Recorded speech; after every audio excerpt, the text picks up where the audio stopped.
Amakuru mashya agezweho yatangajwe n'Umuryango w'Ubumwe bw'ibihugu by'u Burayi European Union ku munsi w'ejo kuwa Mbere, watangaje ko utewe ubwoba n'ikoreshwa ry'intwaro zigezweho mu ntambara yo muri Repubulika Iharanira Demokarasi ya Kongo, zirimo za drone z'intambara na misile zifite ubushobozi bwo guhanura indege. European Union mu itangazo yasohoye yagaragaje ko ikoreshwa ry'izi ntwaro ryerekana ko intambara irushaho kumera nabi.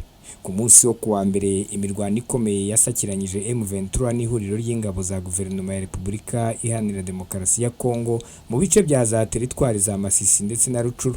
Umuryango w'Ubumwe bw'ibihugu by'u Burayi uvuga ko kandi kwisuganya mu bya gisirikare no gukoresha ziriya ntwaro zigezweho ngo ari ibintu biteye ubwoba mu guhinda intera aya makimbirane no kumera nabi ku bintu by'umwihariko hafi y'imijyi ya Sake ndetse na Goma.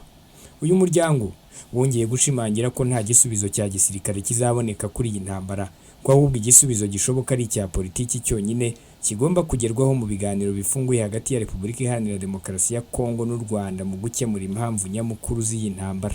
Hashize imyaka hari imihati itandukanye yo gusoza iyi ntambara binyuze mu nzira y'ibiganiro, gusa kugeza ubu nta musaruro uragerwaho. Umuryango w'Ubumwe bw'ibihugu by'u Burayi uvuga ko inzira zisanzweho nk'iy'ibiganiro bya Rwanda na Nairobi zigomba gushyirwa mu bikorwa mu gusoza iyi ntambara.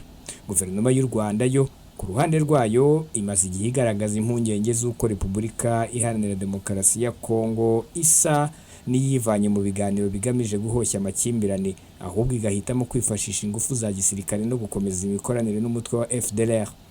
Umuryango w'Ubumwe bw'ibihugu by'u Burayi wavuze ko usaba Repubulika Iharanira Demokarasi ya Kongo n'abandi bo mu karere babirimo guhagarika ubufasha bwose no gukorana n'umutwe wa FDLR ufite imizi yawo muri Jenoside yakorewe Abatutsi hamwe n'indi mitwe yitwaje intwaro.